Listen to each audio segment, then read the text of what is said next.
Chill. Dude, chill. Chill. It's fine. Let us in! Let us in! Let us in! Get the fuck off the property, nigga. I don't know you. This is not... Strangers walked into Kai Cenat's bedroom. Not the driveway, not the front porch, the bedroom. People nobody in that house could name, inside the private room of the biggest streamer on Twitch, while he wasn't even home to know it was happening. And the reason all of it kicked off is a class list. That's it. A roster of names. Somebody didn't get their name read out loud on a stream, and 9 days later, there were megaphones outside the gate, handmade signs in the yard, and a crowd standing on the property like a city council meeting had been relocated to a driveway. By the end of that same afternoon, one of Kai's own AMP brothers cut his broadcast off mid-sentence. No outro, no explanation, just gone, and audibly furious in a way you can't fake for a clip. The wildest part is that the thing everybody was this heated over hadn't even started yet. Nobody had walked into a single classroom. So let's rewind to where this actually began, because the starting point is a lot smaller than a house full of people who weren't invited. When Kai laid out the full Streamer University Part 2 roster on July 6th during his first broadcast back, he was handing a stack of creators real exposure and a genuine shot at a career jump. That's the kind of doorway that changes what a channel looks like 12 months later. This also wasn't some small campus club to get passed over for. More than 1 million applications came in, and 120 people made it through. The teaching staff alone was stacked. Agent 00, Duke Dennis, Cyril Gain, Ludwig, Pokimane, Putty, Maya Higa, Adapt, Kai Cenat, plus Lizzo and T-Pain rolling in as the celebrity headliners. Getting left off a list that loaded is always going to cut deeper than an ordinary no.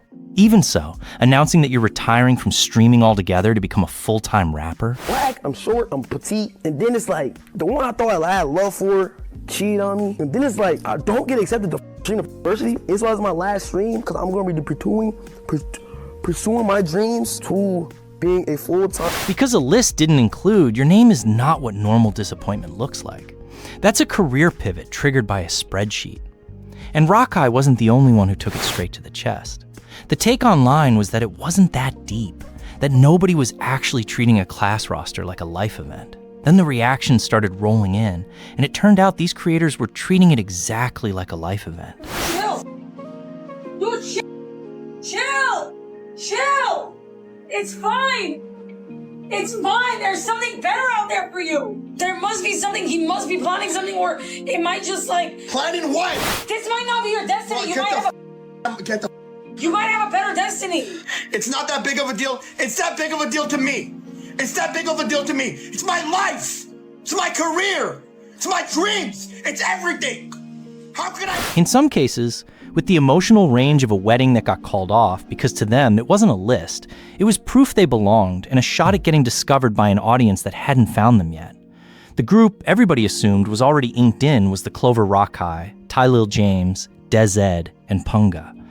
These aren't outsiders trying to sneak past the rope.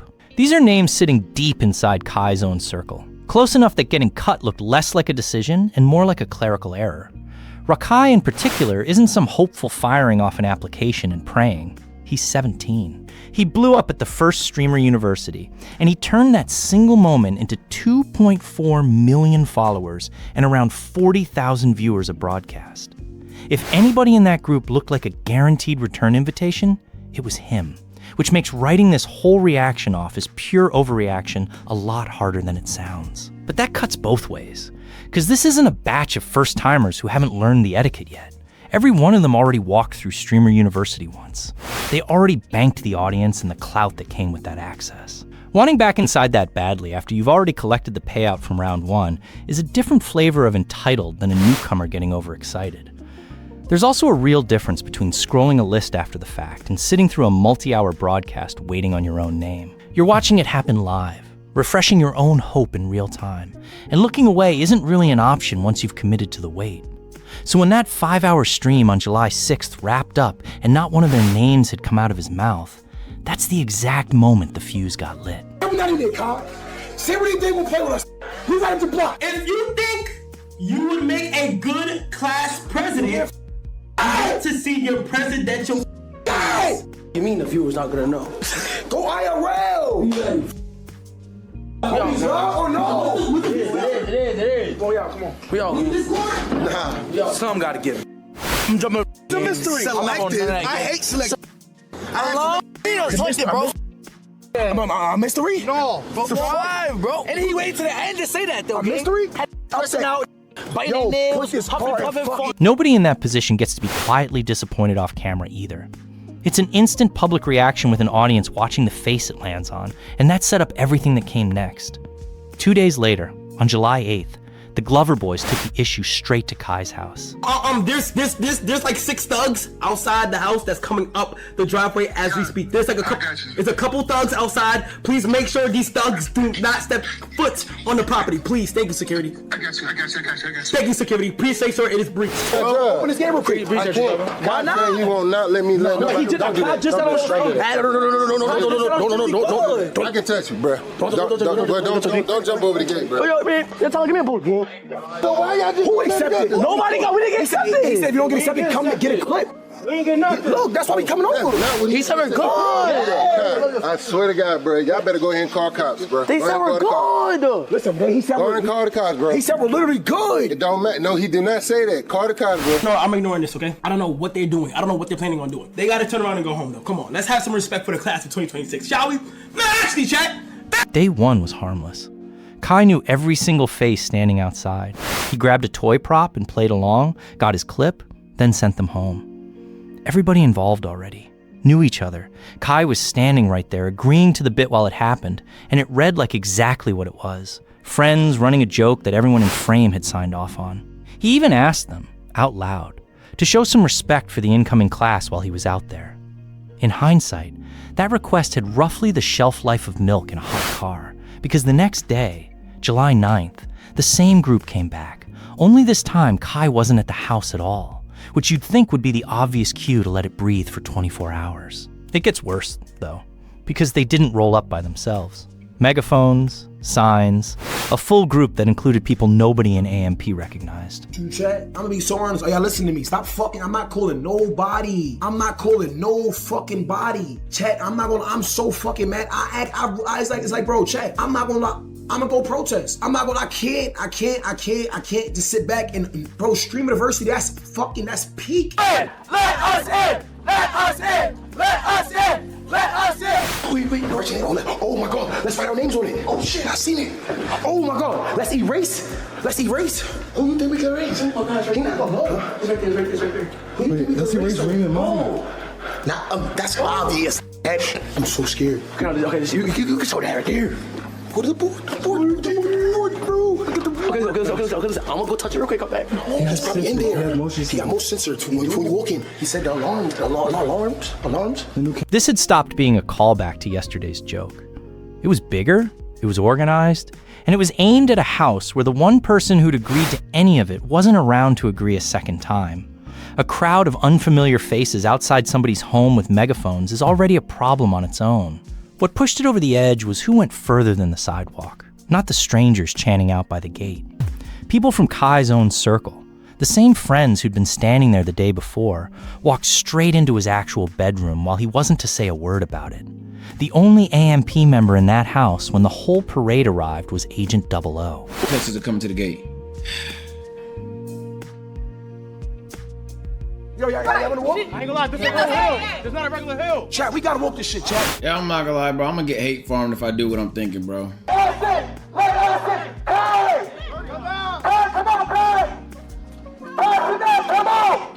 It's not, he don't. I hear somebody coming. I hear somebody coming. Let me go, guys. Alright. No. And I got him. You said what? You're not glowing, lady man. You're not calm. You said what? Who's in there?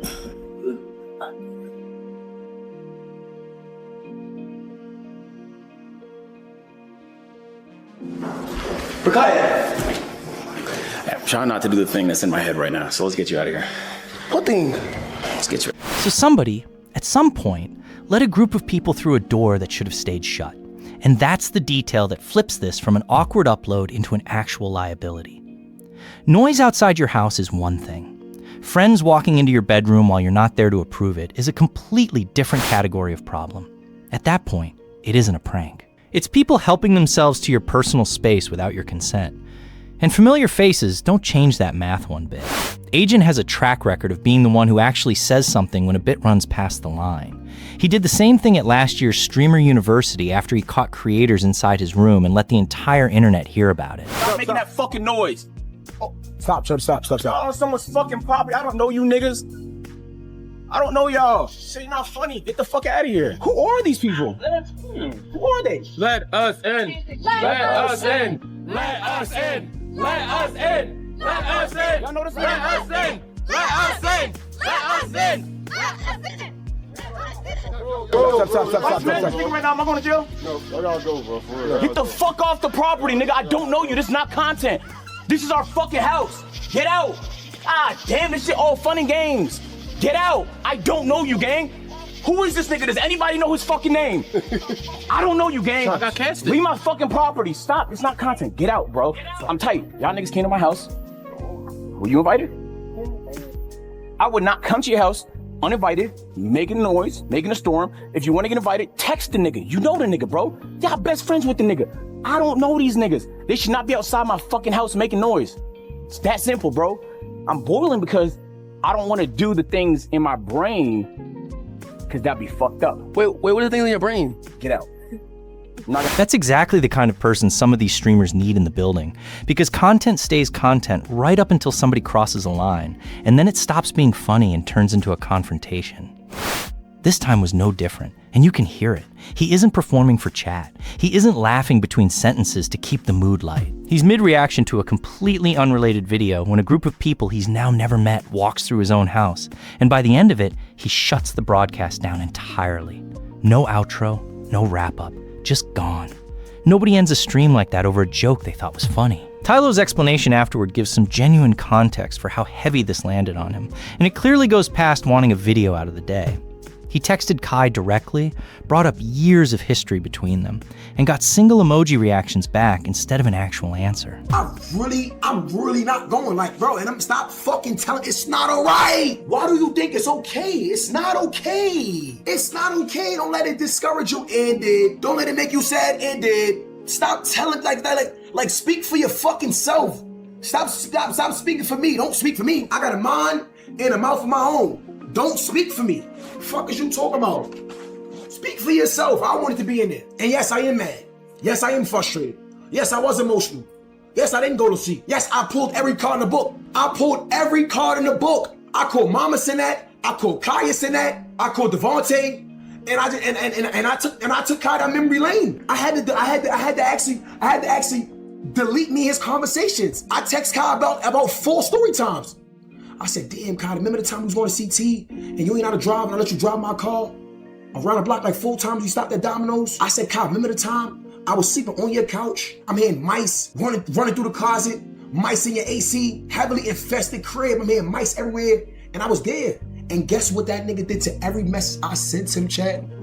Take a guess. That motherfucker just reacted. Nigga just leave me on red. The nigga just was reacting to every message. Exclamation, haha, love, like, thumbs down. You really? That would frustrate anybody with a pulse.